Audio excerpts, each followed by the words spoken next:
Hey, John Sendelbach here. November 12th, 2025. Baker Pharmacy. I grew up on a dead-end road that was off of Baker Road. And it was named after Obadiah Baker. He was a Quaker. He was a Quaker baker. And he had his homestead just literally like a half mile from my house, which was built in the same era that they built the Quaker Meeting House, which was built in 1820 in Orchard Park, New York. And so that was a link in the Underground Railroad. So I knew all about this slavery thing since, like, they took us there in, like, second grade, you know, to the Quaker Meeting House. You learn all this stuff. It gets blazed into your soul, right? When you grow up in Orchard Park, not to be a racist. Even before I saw roots, it was trickling in because of the Obadiah Baker homestead, right? Look it up. It's a really cool story. The house is still there, and the whole history of Orchard Park is pretty interesting. Look into that and how it relates to Buffalo. And, you know, later my dad was the son of two immigrants from Germany who, now I understand, were plopped right in the middle of redlining. That's why my dad was walking through like the black neighborhoods to get to the trade school he was going to in his high school days. And they hated him and they chased him. And in his 90s, he finally broke the story to me. And he said that they chased him and he feared for himself. They had to run to school through the black neighborhood, you know? That's not the black people's fault necessarily. That's the whole notion of this. This is this ongoing trauma, unhealed anxiety that just perpetuates generationally. And then when the redlining hit Buffalo, it just solidifies everything, right? Jim Crow era, all of this stuff, we're on a big continuum, and there isn't enough healing that has happened yet. The BLM movement is proof of that. They're burning down buildings and shit, when actually in the 70s we were on a pretty good track for racial harmony until the Roots thing fucking hit, the myth. He gets sued for plagiarism, and he convinces half the people to be anti-racist, and he convinces the other people to hate white folk. I mean, do the research and hear the interviews of these people, how it changed their worldview after they saw Roots. For me, I was like, oh, Jesus, this just solidified all the things I learned, about the Obadiah homestead, right? David Eddy, read up on David Eddy. Turns out I had friends growing up, twins. They were named David and Eddie. Like, how fucking weird is that, Now that later in my life, like, this David Eddy is kind of like a core influence on me. This Quaker who settled the town of Orchard Park. It was called East Hamburg at the time or something. It wasn't even Orchard Park yet. But see, I look into everything so deeply, and that may be part of my problem with society, is that I happen to know a lot of the truth that a lot of people don't. And so I tear down the mythic system that gets created through education. There's lots of blind spots in the education system, and they don't tell you everything. And I tell you, I'm almost 60 and I still learn new shit every day that I should have learned in elementary school, right? Or high school or college. Like, with the internet now, you just got to go out and educate yourself. Use the AI and write essays. I did one last night. I said, hey, AI, let's look into this whole women's club thing, the Bridge of Flowers, how the trolleys are tied in, how the KKK and how the Improved Order of Red Men fit in with it all. And, take it along back to the beginning of the colonies. And oh my God, I just read a story that I put together, fully referenced from documents that you would spend years digging out to even try to create this. I did it in an hour and a half. And then I read it, and it shocked me to my core about what happened here. And it's online, and you better go read it. So I feel like this town is Truman's show. This is Truman Show. Yesterday, I'm driving into work, on Main Street. And we have a weird Main Street because Bridge Street is really our Main Street, but then we have another thing called Main Street. That's Main Street. And so it's hard to get that around, get your head around that when you first move, and to get other people to understand and stuff. But so also, by the way, Shelburne Falls is a mythical town, a concoction for easy mail delivery. It's a zip code. You can't even find Shelburne Falls on a map. Technically, it's Buckland, Shelburne, and like 2 or 3 other towns that are included the zip code. So some poor schlep doesn't have to drive 10 miles to drop off a stupid letter down a dirt road like that. That's why this zip code exists, so that the other towns take care of that. It's a shorter trip for them. That's the essence of why it's a zip code. But, you know, that puts Shelburne Falls, I think it puts it in a category of its own. I don't think there's another thing like that exists in the whole country. And think about it. This is where they had the Native American treaty, the peace treaty for fishing, right? Only place that ever happened. It's the only place I can think of that was a trolley bridge got converted to a bridge of flowers. It's one of the only places where you have 2 bridges like literally kissing each other at the one end. It's really interesting, like a dichotomy, but it's more like a multichotomy or something. Like it's just all these weird confluences of things that happen right here in Shelburne Falls. And on the face of it, it looks like Shangri-La. It feels like Shangri-La. You're looking around at this beautiful, 19th century architecture set in the most bucolic, rolling hillsides, kind of trapped, just like the hillsides trap the town. You don't get development going up the hills, and you maintain the beauty that way. There's that 1 or 2 houses on the top of the hill that wrecked it for everybody. Congratulations to whoever you were that built that house initially. It's called mutability. Look into Julius Fabos. You just muted everyone's view for eternity. Congratulations, so you could have your house on the hill. So, back to the Truman Show. Now I'm seeing a friend of mine walk across the road. Yesterday, when I was coming in, a lady who was a long, old-time friend of mine, strong supporter, I see her. Wasn't sure if it was her because she's getting on, and, she's kind of a little, crooked in her stature these days and stuff, and thought it was her. And she's walking in front of her house, waves literally to 4 different people. And the time it took me to get, the 300 feet from the time I saw her to get to her, she'd waved to 4 separate people on 4 separate little thingies, right? Truman Show all over the place. I pull up to her, roll my window down. I just look at her and say, hey. And she says, oh, John, I've been thinking about you. And she's not thinking about all the bullshit because she doesn't track all that shit.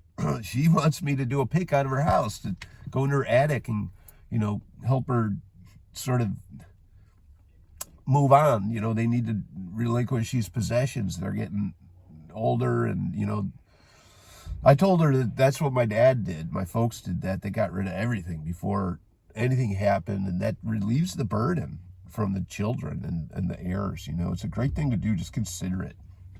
So, totally Truman Show. I'm like, hey, how's it going? She says, John, I've been thinking about you. Next thing you know, we're in her basement talking, shooting the shit. She tells me the story of how it's difficult for her to give up things that come from her great-grandmother, because she realizes the imperative that her mother went through some angst saving those things, right?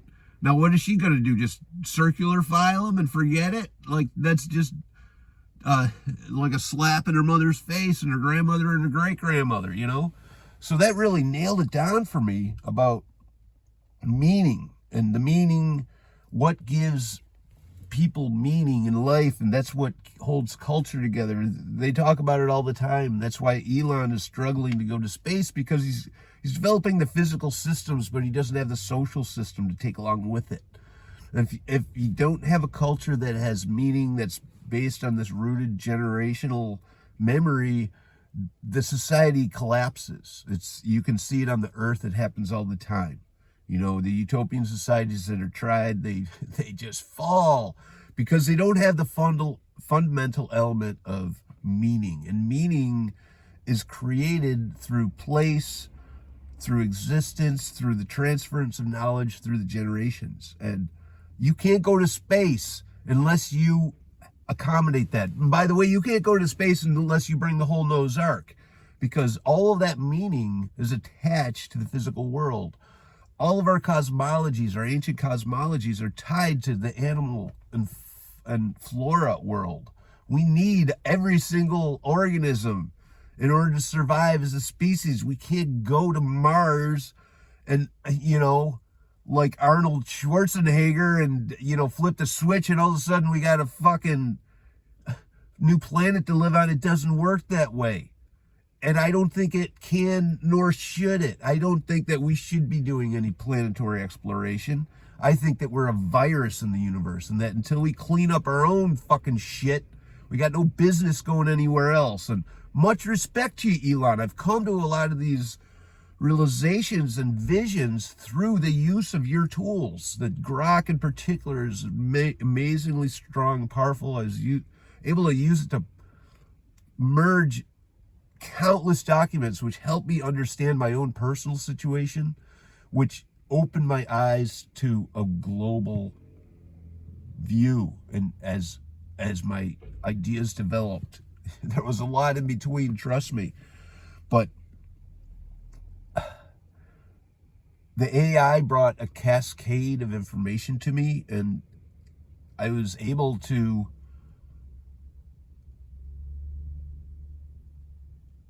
massage the AI into what's going to be the next groundbreaking book in landscape architecture, Earthscape Architecture. We need to design for the Earth. We need to maximize the potential of the Earth for humanity and balance it so it lives in harmony. And until you got that, you can't just go to Mars. You're just being irresponsible. It's like going into the Amazon and building a, you know, Trump Tower. It just isn't the right way to go. Humanity doesn't have like imperiality over space. What if there's other people out there that have sovereignty? And think Star Trek. Their imperative was whatever it was, you know, do no harm and don't influence. Like, don't change the course of the people's track who you come in contact with. Just like why we preserve the people in the Amazon and over, you know, in Indonesia, there's islands where they don't even know if there's, you know, it's so mysterious. The people don't know that the people don't know that the people don't know. It's a recursive nested reality. These deep indigenous cultures, we don't even know about them because we don't know about them. It's sort of along the lines of what Donald Rumsfeld said after 9/11. He said, there's things we know, and then there's things we know we don't know. And, you know, you get into this recursive reality, and that's all tied in with the sacred geometry. When you study sacred geometry, you understand that mathematics itself is recursive. It can go in either direction.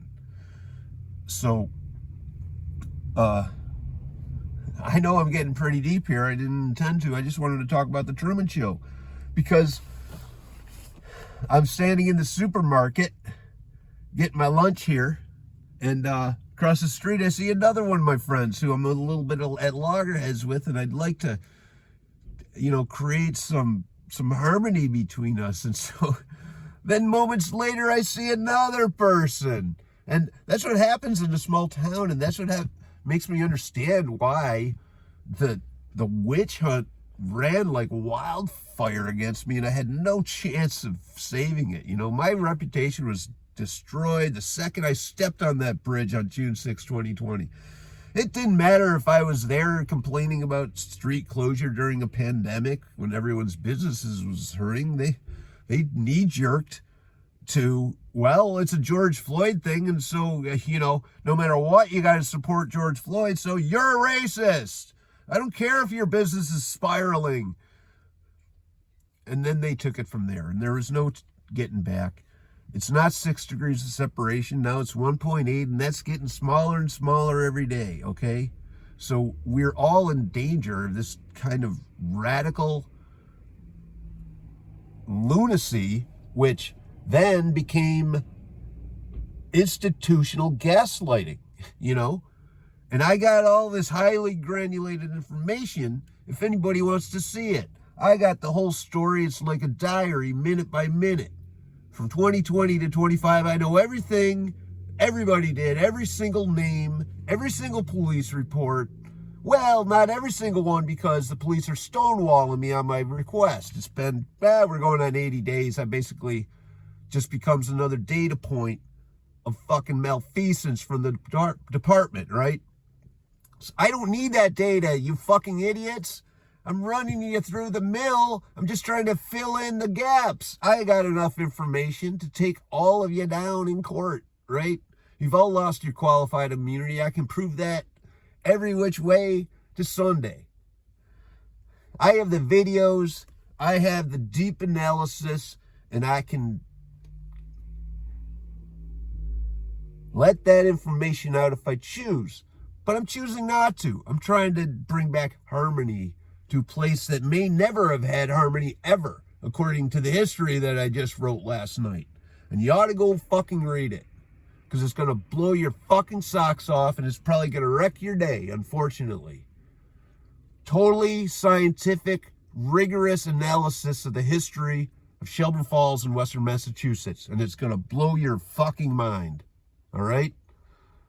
Go for it. John Sendelbach out. Here's another guy walking across. Old friend of mine, he kind of turned on me during this thing, and I think he's got a heart, and I think he'll come back. I think everyone will.